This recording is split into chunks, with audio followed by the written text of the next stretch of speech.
New England Patriots get the win 25-22 here in this game. And so with the win, let's take a look at the Patriots' top 5 graded players in this game. Edge rusher Keon White's at the top of the list with a 78.8. Tight end Hunter Henry with a 78.3. Safety Del Pettis with a 75.9. Cornerback Jonathan Jones with a 75.2. And then edge rusher Anthony Jennings with a 71.8.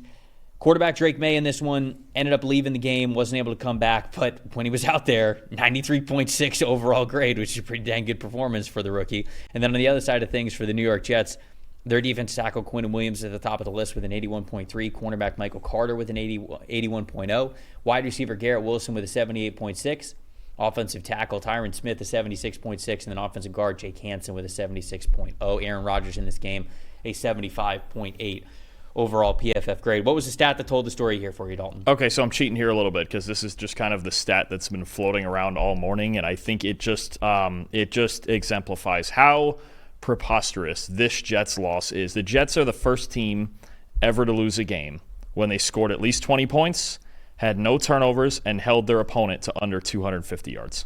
First team ever to do that. There is no reason they should have lost this game. Their offense graded 14 points higher than New England for our grading. They only allowed 3.9 yards per play.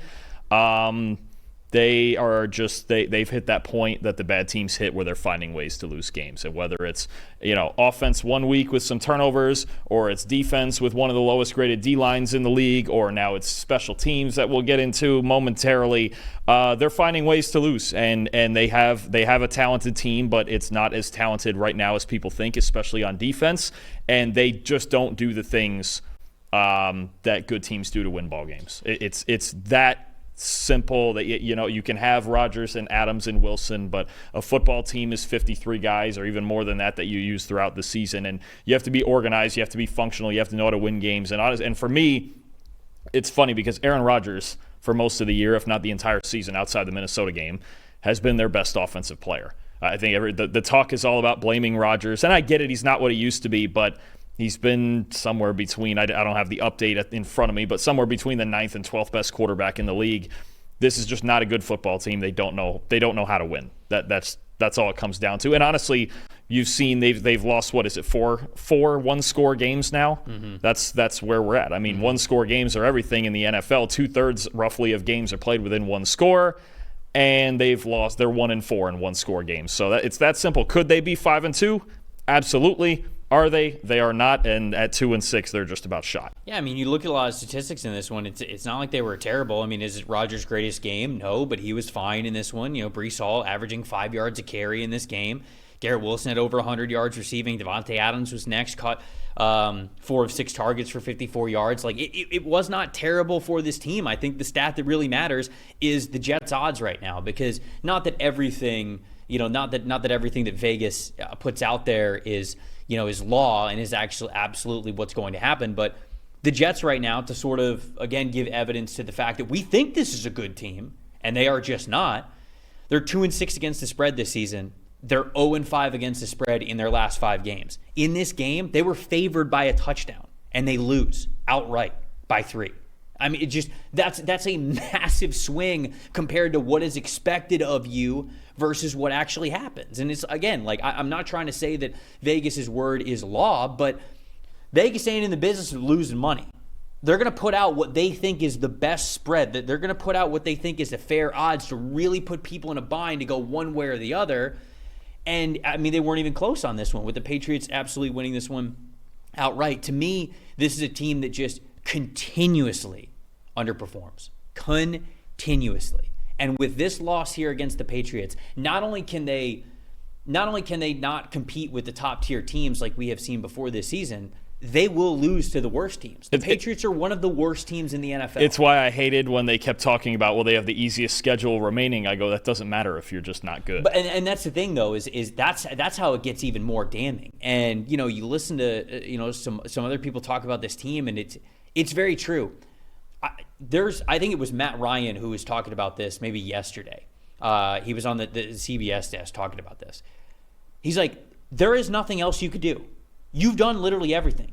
You have fired your head coach. You have made amends with the pass rusher that was holding out for you that you thought was going to be a big difference maker for you. You have made a monumental trade for one of the best wide receivers in the NFL and Aaron Rodgers' best bud when it comes to the statistics that he was able to put up for over a decade in Green Bay. Like, there's nothing else. There's nothing else that you could do, and you keep losing. And that's just where the Jets are right now. They have no winning mentality. They have no winning identity. They don't know how to do it. So that's, to me, just it's not even, again, there's not even that many stats in this game where I could go, well, they could have run the ball a little bit better. They could have done this. Sure, the game wasn't perfect for them, but at the end of the day, they don't know how to win. The coaching staff doesn't know how to win. The team doesn't know how to win. The players don't know how to win. That's it. And when that's the case, you lose.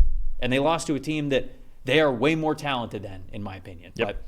But is there a most disappointing on top of that? Because we will get to the positive. We'll talk about the most impressive. But this time it's the third phase. It's the special teams. And look, Greg Zuerlein, after last week, I'm not exactly sure why they weren't looking at other kickers. And at this point, they're 2-6 now. So whatever you're going to do is what you're going to do. But another missed field goal yesterday, a missed extra point, cost them 4 points in what ended up being a 3-point game. Got a 29.9 field goal grade on the season. That's the worst in the NFL for us by 14 points. And a big momentum changing play too was the punt team allowing a long Marcus Jones punt return early in the third quarter that led to a Patriots touchdown, made the game 14-13. That really gave the Pats some momentum, got it back in the game. So now you've got the third phase failing them too, and it's just it's something different every week is what it is, and that's what you have. And honestly, you mentioned that winning mentality.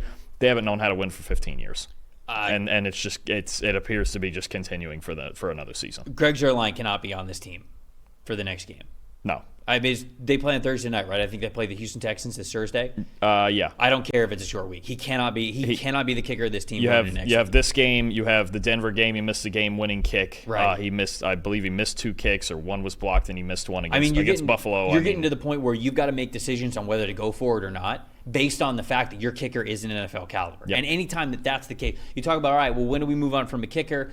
Sometimes it could just be a mental thing. Sometimes you just got to snap out of it. When you are making offensive decisions on whether or not to punt the football or go for it, not because analytics would tell you to go for it, not because it is more advantageous for you to do so, but rather because you do not trust your kicker to make NFL kicks, that is your sign. Move on from the kicker. Greg Zuerlein cannot be on this team next week. He has not played well, and he has throughout plenty of moments in his career, but I'm just saying, like, right now he's actively helping this team lose football games. Most impressive to me, Drake Maye, specifically rushing the football. We talked about last week when he came into the game and when he started, we talked about the deep passes, right? It opens up so much of this offense to be able to really attack deep down the field. It keeps the safeties honest. It keeps the coverage scheme honest. You've got to be able to play a lot more deep stuff. You can't get super aggressive because it's not just going to be a dink and dunk offense. Drake Maye will let that thing fly. So I think that was an important part of his game that we brought up and we emphasized last week. This week, 90.3 rushing grade in this game, 46 rushing yards on just 3 carries.